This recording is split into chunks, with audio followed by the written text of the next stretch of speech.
When you work in these conditions, when you start your day at 5 a.m. in the winter, it's going to be pitch black. Every day on the road up to that croft, that farm, you would get to a point where safety and the medics were, where you would have to chain up your vehicle. And we would look at each other, my DP Johnny and my first AD Kim, as we were chaining the car and say, "F you," and he would say, "F you," and that was our morning.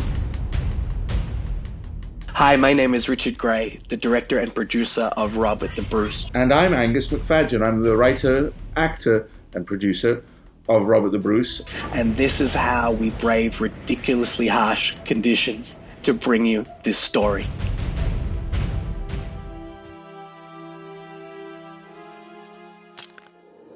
I was in Braveheart playing Robert the Bruce, and after I finished that film, the ghost of Robert the Bruce kind of wouldn't let me go, because there's a huge story to be told about Robert the Bruce, which is that he actually was the guy who they used the word Braveheart about, because he was the man who gave independence to Scotland and became the first Scottish king. So I really wanted to tell that story, and it took about 13 years. I sat down with a friend and we wrote the script over a certain period, and took 11 years for us to actually start shooting the film. I was a little scared about it, because how do you do justice to Braveheart, and particularly knowing it was an independent film with a smaller suggested budget, I was worried about what it could be. But thankfully the script was fantastic and the story was fantastic, and it was at the right level of something that we could tackle and really do justice to. You want the one thing you cannot have. To be William Wallace. To be loved as he was. It's a point in the king's life where he was seen as a loser and he was on the run from Scottish people. And I found it very interesting to not be, Scots versus English and the stuff that we've seen many times. It's actually Scots versus Scots, and it's a smaller story, but on still a massive scale, about the King of Scotland and the people that helped him, and primarily about the orphan children and the widow wife that helped him. And that was the original element that I thought, wow, we can do this. We were following Robert the Bruce. He's down by river.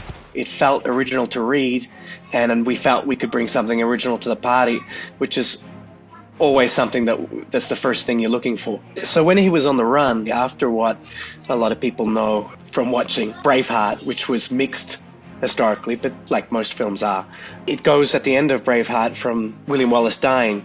It cuts forward to Robert the Bruce leading the charge at Bannockburn.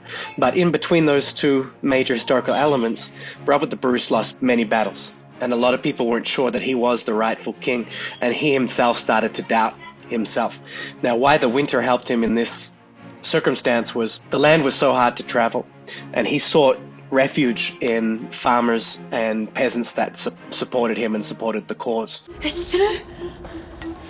You helped him. And so he was able to hide out through this one particular winter.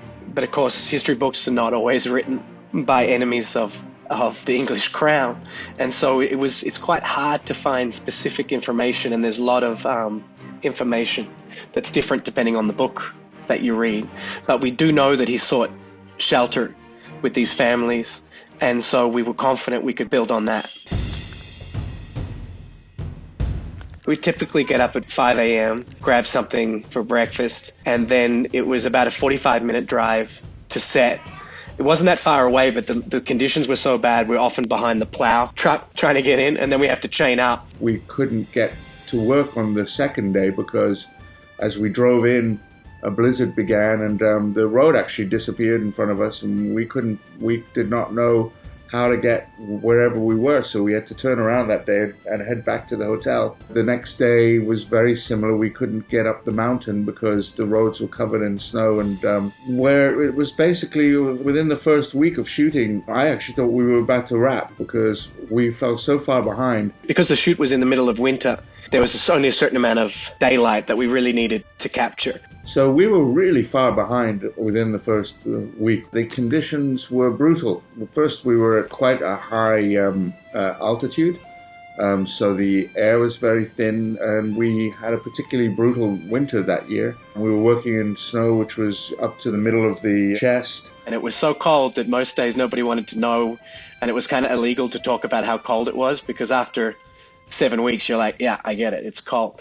But I know Fahrenheit would often be between 8 and 14 degrees. Because we were such a low budget, we had a lack of very good trailers. We had no heating in them, no running water. So we were actually sort of like medieval characters out in the snow taking dumps and peas. The first 2 weeks for us filming, we were kind of just figuring it out. And we had to have a lot of breaks for crew where we had to have people going back to their hotel room because they just weren't properly dressed. And if you're not warm, you can't work. The main cast, they were peasants. And so they didn't have these giant furs or rugs or castles to be in. They were in a croft, a peasant croft. So the actors did it the hardest, closely followed by the crew. The rest of us, were kind of in that extraordinarily cold weather with just really nothing. Shoes where the snow would get through into you and no gloves. And so we had to be extra careful with the kids shooting because, they were gung-ho. They would never complain and they wanted to go up the mountain and shoot no matter what. Even if it was a blizzard, they were like, we want to go and shoot. There's a limit to how much fire you can have on set when you're filming with actors. These things were functioning huts, and we had a real fireplace. But the trouble with the fireplace is that you would burn the smoke, but the smoke would kind of like not really get out of the room, so it would sit in the thing. So everybody got these terrible hacking coughs. The medic would come in and go, this is too smoky, so we'd have to go without the fire. It sounds great on film because your voice sort of sounds an octave lower, but I was certainly dry heaving out the side door and sort of lost my voice for quite a bit of the film. And we also had problems because of the Bunsen burners in the rooms. The fumes which come off that can be quite toxic, so you got to be careful. You start getting lightheaded. Also, there's a limit with propane for safety if you're in a confined space because you don't want the actors with that gas if it's not properly ventilated. So because we were shooting in these medieval locations, it was a constant thing that we needed to check on, which was really hard as well. But it also meant that even if you were filming inside, it was no warmer because, of course, there's no windows. I guess we would be wrapping 12 hours later, but a lot of the time, a lot earlier than that because it wasn't safe for the crew to be wrapping at dark in those conditions. If our army had had women like you, I think we'd have won our battle by now. Continuity in a period film that relies on weather is always a big stress in pre-production because between November and February, is the snow going to stay or go? And we've all heard stories of The Revenant and other movies where you end up chasing snow. We'd recently made a film in Montana and we were prepping to make another film in Montana. When you have a short turnaround time, to have the crew and the locations already in hand is such a major asset. And now I've been to Scotland many times, but it's not where my crew is, and it's not where I've worked professionally. The first thing we thought was, can Scotland look like Montana? Because otherwise it wouldn't have worked. We brought on Shoris Wallace, who is in Braveheart and is a cultural and historical expert on all things to do with this time in history. And so he was one of the first calls we made to say, hey, do these locations that we have here in Montana look anything like Scotland? And he would send us pictures from Scotland and we would send him pictures from Montana, and it turned out it was a really, really good match. We also got help by the winter. The UK was having their major storm, the Beast from the East, and there's so much winter and weather and snow in Montana. We're able to match locations like Stirling and Glencoe and the Isle of Skye almost perfectly with similar locations in Montana. And then, of course, we filmed all the epic stuff in Scotland as well. So we weren't short on Scottish scenery. It's just that for a lot of the guts of the interiors, where it actually doesn't matter where you're filming anyway, it was helpful for us to be able to film it where we were already based.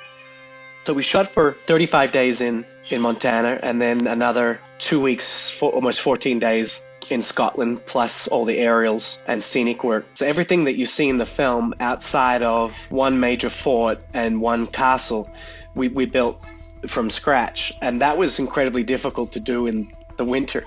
And the production designers wanted to be period accurate. So when you watch the film, you see the opening church with Jared Harris and the farm.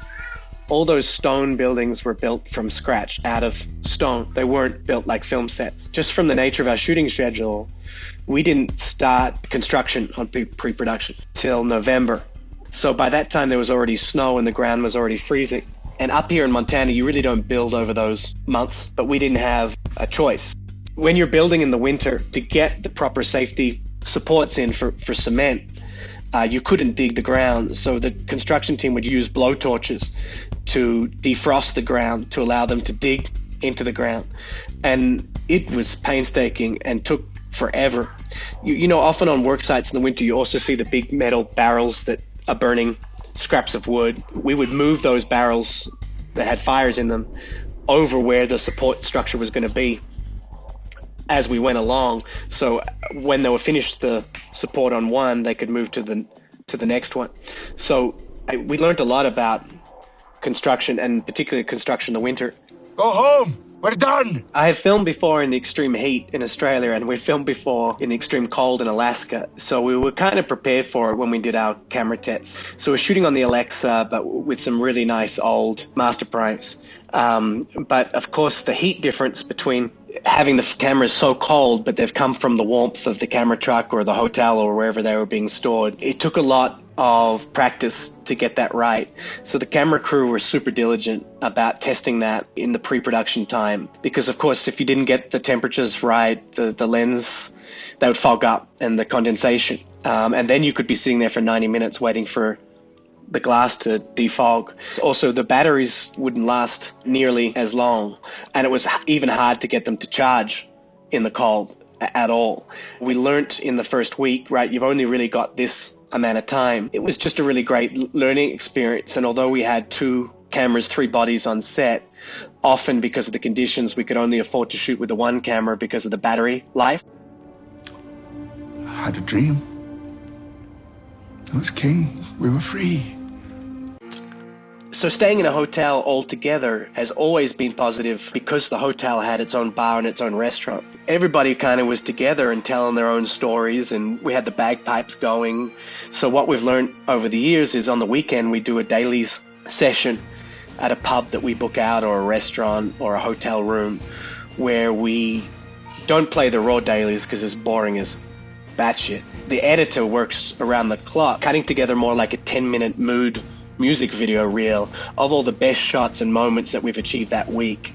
And we'd watch 15 minutes and people would be like, tears coming down their eyes going, my God, it's so beautiful. And people would just be so enthused. So, you know, that was a real help. I mean, we did this film for so little and people came on board. And it was because people really loved the story. That man there is going to free Scotland.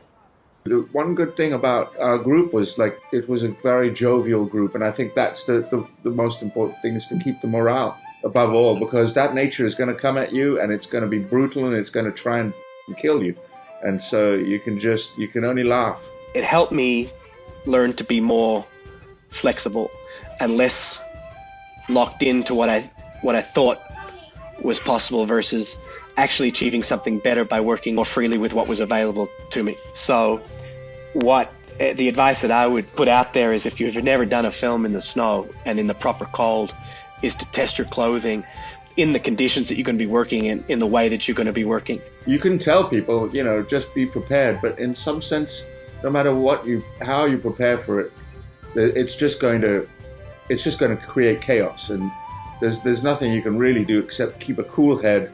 We got a lot of good stories out of it, and we said these will be great stories, which kept us going.